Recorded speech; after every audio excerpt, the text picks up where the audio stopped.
Hey, I'm Dr. Kate D. Today, I'd like to tell you about why I talk people out of doing skin tightening for body skin.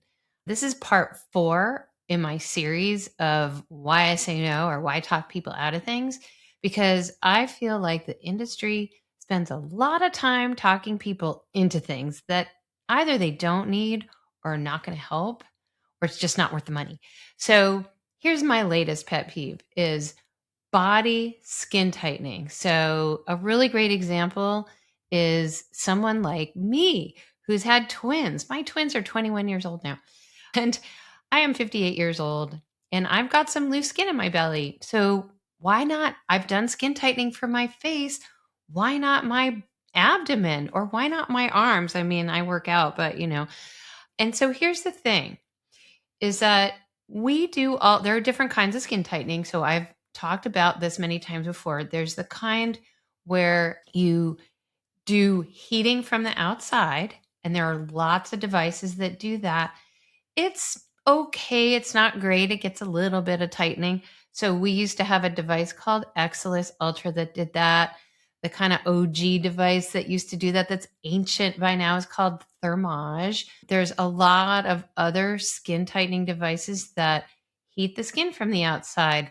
The most popular one right now that's I've been on the record as being it's overhyped is Zerf, XERF.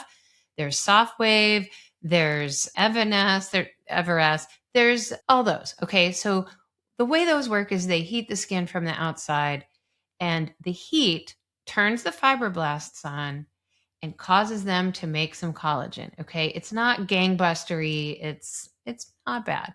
The reason I said about Zerf that it was overhyped is because Zerf causes, and they all do, all of these devices cause an immediate swelling, immediate edema of the skin. And so the skin's a little swollen, it looks smoother. And that has always been the case. All these devices do that. But that swelling that it induces is not any kind of skin tightening.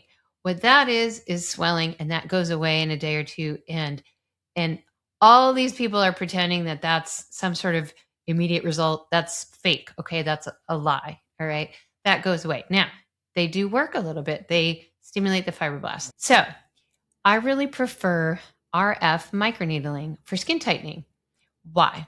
It's way more effective. The way it works is multiple needles go in, they're insulated needles, and they deliver blasts of RF energy buried inside the dermis. The goal is to not harm the epidermis and not harm the fat. Okay. So this requires a really good device with insulated needles.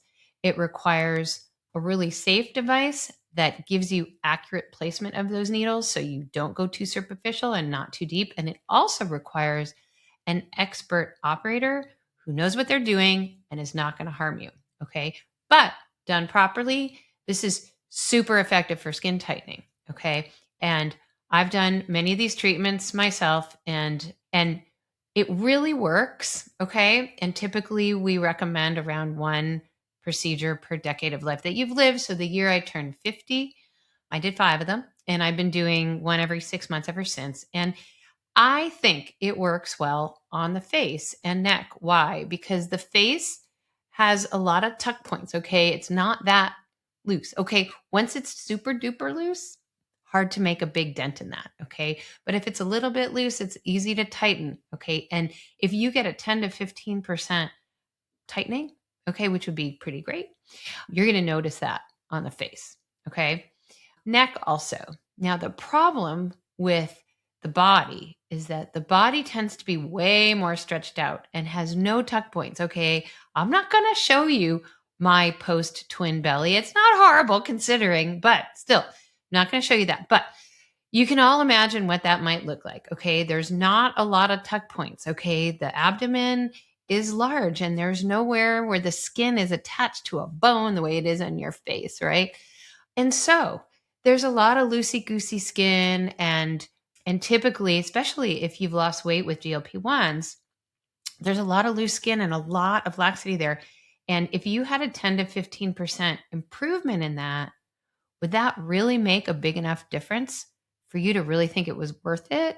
I'm going to tell you, I don't think for the vast majority of people, I don't think you're going to find that that's worth it. Even if you got a really good result from skin tightening on the body, it's not going to be noticeable enough for you to go, wow, that was great. I'm so glad I did that. Okay.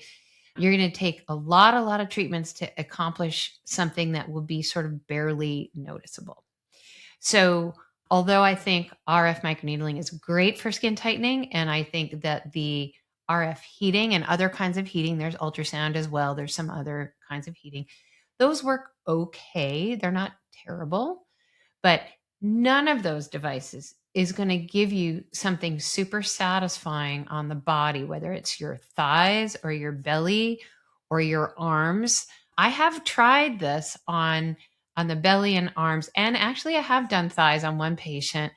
None of those were super satisfying results, and none of those were something where I would say, yes, totally worth it. You should try that.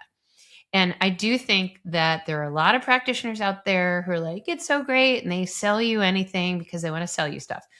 And I just think that the chances of your being a really good candidate for that are super duper low. Not zero. So it's possible if you're already pretty fit, pretty skinny, and you don't like something that's super mild, maybe you would be a good candidate for that.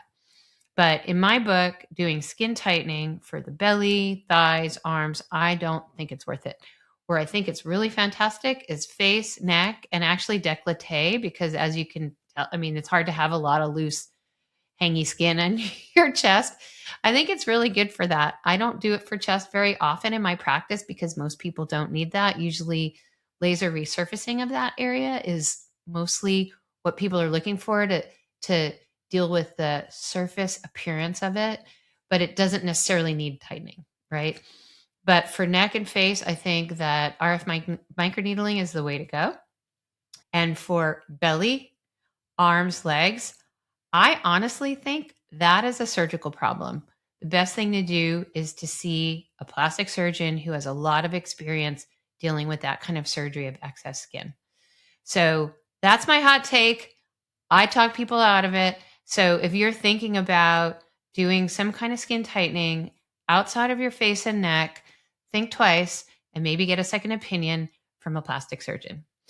Thanks so much. I'm Dr. Kate D, and this is MedSpa Confidential. Thanks for listening. If this episode opened your eyes to something you didn't know before, share it with someone who needs to hear it. Subscribe so you don't miss the next one, and drop a comment telling me your biggest takeaway. I actually read them all. Join me on this mission to keep you safe and push this industry to do better.